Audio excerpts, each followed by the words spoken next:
Hello D B one students. तो आज हम बात करेंगे Paradise Lost by John Milton. Line number 242 से लेके लाइन नंबर 272 के बीच में लगभग हम बात करेंगे। And this poem is basically prescribed in university of Allahabad. I am Prakhar Tripathi.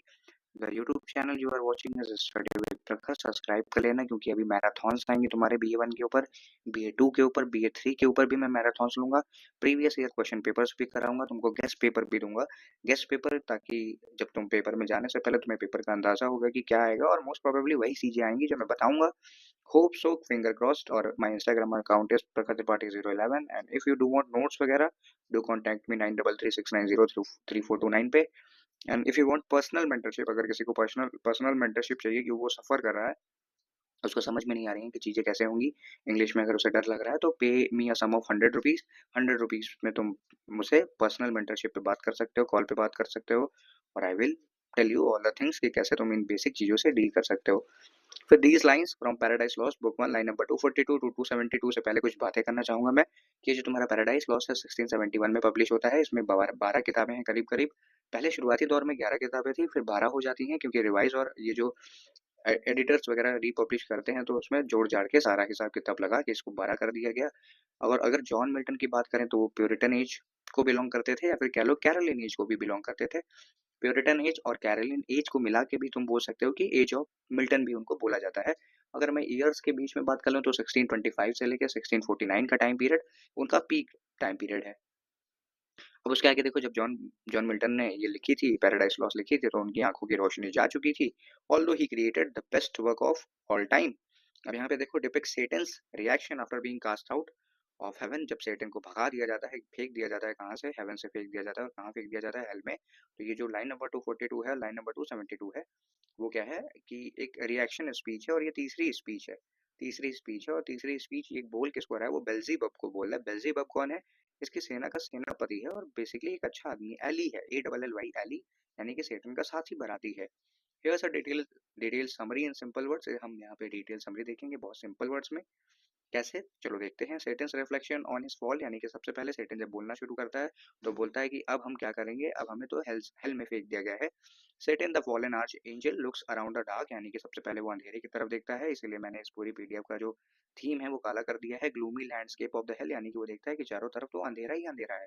He bitterly compares it to beautiful shining heaven he once knew, यानी कि इस काली जगह को वो कंपेयर करता है हेवनली लाइट से, यानी कि जब वो हेवन में रहा करते थे तो कैसे वहां पे बहुत ज्यादा उजाला हुआ करता था।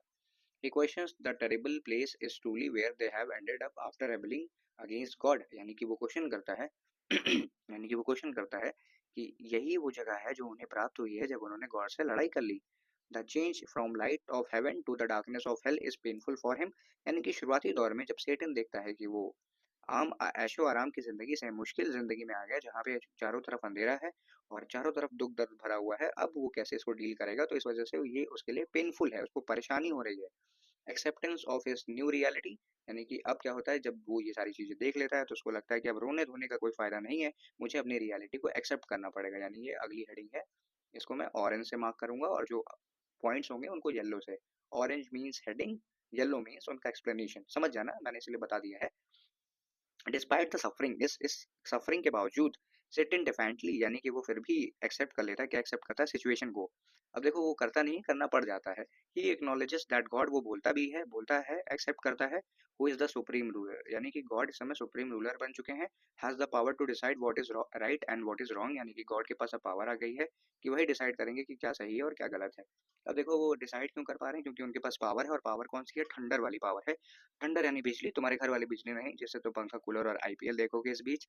ये वो वाली बिजली है बेसिकली कि जो मौसम जब खराब होता है तो बिजली कड़कती है, दैट इज बिजली, ठीक है। However Saturn believes that although God's force has made him the ruler, यानी कि सैटर्न को ये भी पता है कि उसको गॉड ने ही हेल में फेंक दिया है और हेल में वो रूलर बन जाएगा, यानी कि हेल में रूल करने का जो क्रेडिट है वो गॉड को ही जा रहा है, यानी कि ये आयरनी है, ठीक है। उसके बाद याद रखना, reasoning and intellect they are equal. In terms of reasoning and intellect they are equal, यानी कि सेटन ये बोलता है कि अगर दिमाग की बात करो ना तो मैं गॉड के बराबर ही हूँ, अगर तुम बुद्धि की बात करो तो भी मैं गॉड के बराबर हूँ, अगर तुम तर्क वितर्क यानी कि मुझसे बहस करने की बात करो तो भी मैं शायद गॉड के बराबर हूँ, उनसे अच्छा नहीं, तुमसे खराब भी नहीं, उनके बराबर का आदमी हूँ मैं। सेटिन्स प्राइड एंड डिफाइंस, यानी कि सेटिन बहुत ज्यादा घमंडी है, और डिफाइंस है, डिफाइंस का मतलब समझो रेजिस्टेंस, यानी कि वो चीजें जल्दी से एक्सेप्ट नहीं करता। वो लड़ना चाहता है, वो घिसना चाहता है और बता देना चाहता है कि अब भी हमें स्पिरिट बाकी है।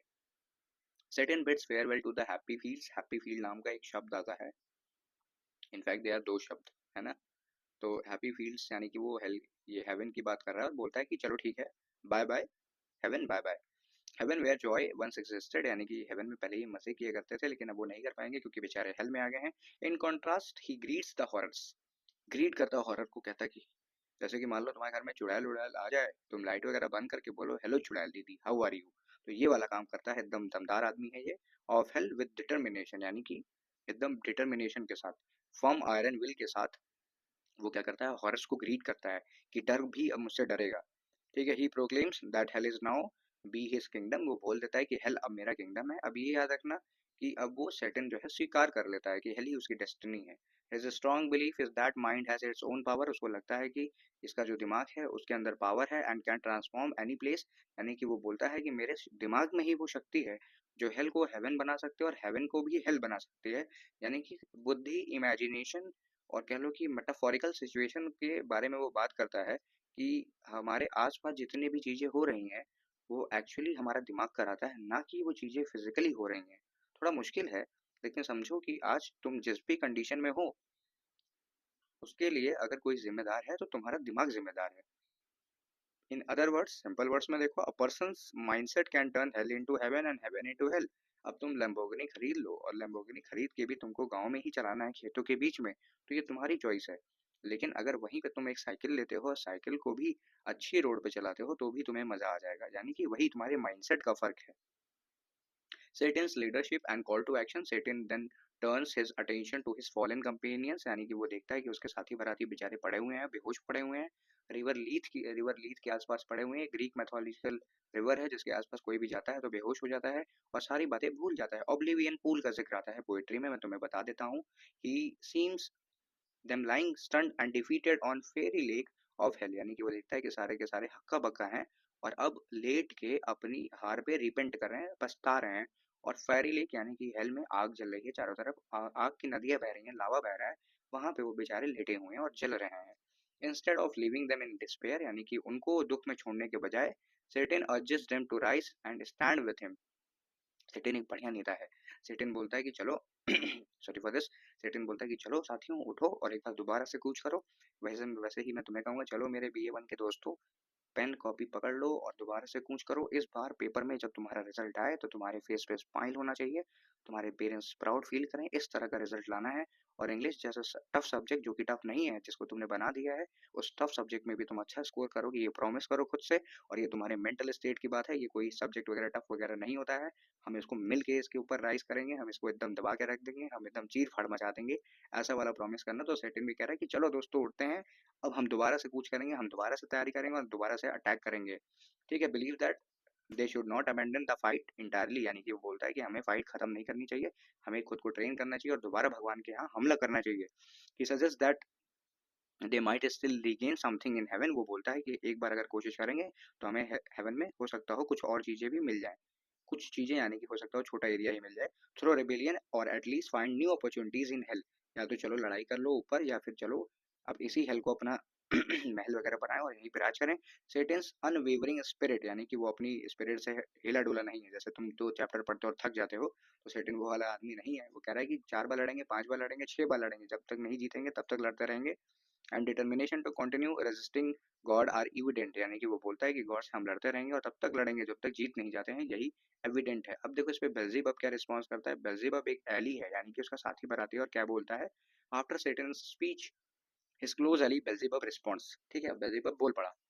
बेल्जेबब एक्नॉलेजेस सेटन्स लीडरशिप। बेल्जेबब को पता है कि इससे बढ़िया लीडर नहीं हो सकता है क्योंकि हारने के बाद भी हमें उकसा रहा है लड़ने के लिए। Referring to him as a leader of those armies bright, यानी कि एक ऐसा लीडर जिसकी आर्मी कैसी होगी, ब्राइट होगी, फियर्स होगी, बहुत तगड़ी लड़ाई लड़ेगी।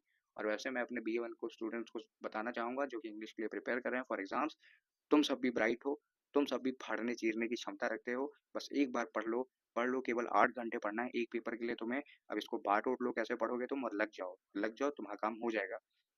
Recognising their former glory before their fall, यानी कि वो रिकॉग्नाइज करता है उनकी पुरानी ग्लोरी जब ये फेंके नहीं गए थे हेल में, यानी कि वो याद करते हैं कि कैसे वो हेवन में राज किया करते थे, अभी भी मौका है, यानी अगर वो संभल जाएंगे और वो लड़ेंगे तो वो लड़ाई लड़ सकते हैं। दिस पैसेज हाईलाइट्स सेटिन्स रेजिलियंस, यानी ये पैसेज हाईलाइट करता है सेटिन के ये रेजिलियंस के बारे में, यानी कि कैसे लड़ाई करनी है और हार नहीं माननी है। प्राइड के बारे में, प्राइड यानी तुम जानते हो घमंड होता है या कह लो ईगो होता है। रेफ्यूजल टू एक्सेप्ट डिफीट, यानी कि उसका ईगो है कि वो हार नहीं मानेगा। Setting the tone for rest of the paradise lost, यानी कि बाकी की पैराडाइज लॉस्ट की किताब के लिए सेटिन की जो तीसरी स्पीच है वो एक बढ़िया प्लेटफॉर्म सजेस्ट करती है और बना देती है। Thank you for watching this video B1 students. If you do want to contact me 9336903429। अगर किसी को पर्सनल मेंटरशिप चाहिए, गाइडेंस चाहिए, ₹100 का समय है, पे करो, बढ़िया चीजें डिस्कस करते हैं, एग्जाम में फोड़ के आते हैं।